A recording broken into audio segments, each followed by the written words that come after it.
promesse accompagnée d'une enveloppe de 150 millions d'euros. Augmentation de personnel, c'est essentiellement cela, à condition que l'on trouve du personnel. Le ministre de la Santé, François Braun. Il faut refaire venir des gens à l'hôpital. Et dans ce cadre-là, j'en appelle aussi à cette solidarité au niveau des territoires qu'on a mis en place cet été, c'est-à-dire aussi les libéraux venir aider l'hôpital. Ça a marché cet été pour les urgences.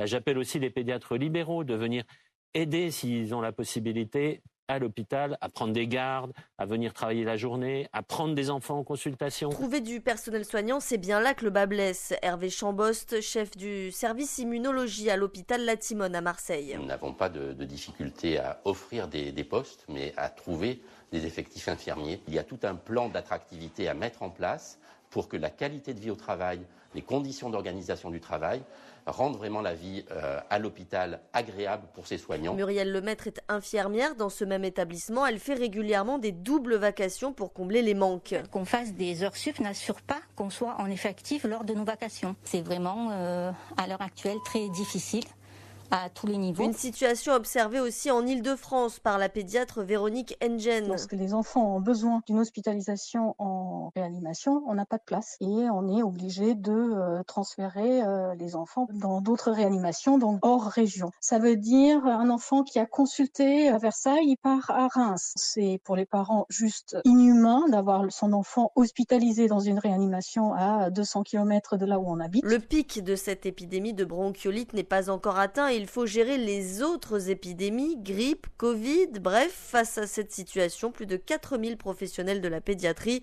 ont écrit vendredi d'une même voix au président Emmanuel Macron pour dénoncer l'inaction politique irresponsable.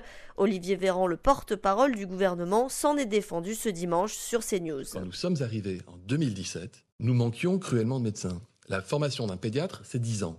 Donc on a ouvert les vannes pour en former massivement. Mais on ne va pas raccourcir la formation d'un pédiatre à 5 ans. Donc il faut attendre pour avoir ces nouveaux médecins qui arrivent. Maintenant, ça doit être peut-être 2 ans. Vous allez avoir plus de médecins qui vont s'installer que de médecins qui partent. C'est-à-dire qu'on a cassé une dynamique néfaste pour notre pays qui durait depuis 40 ans.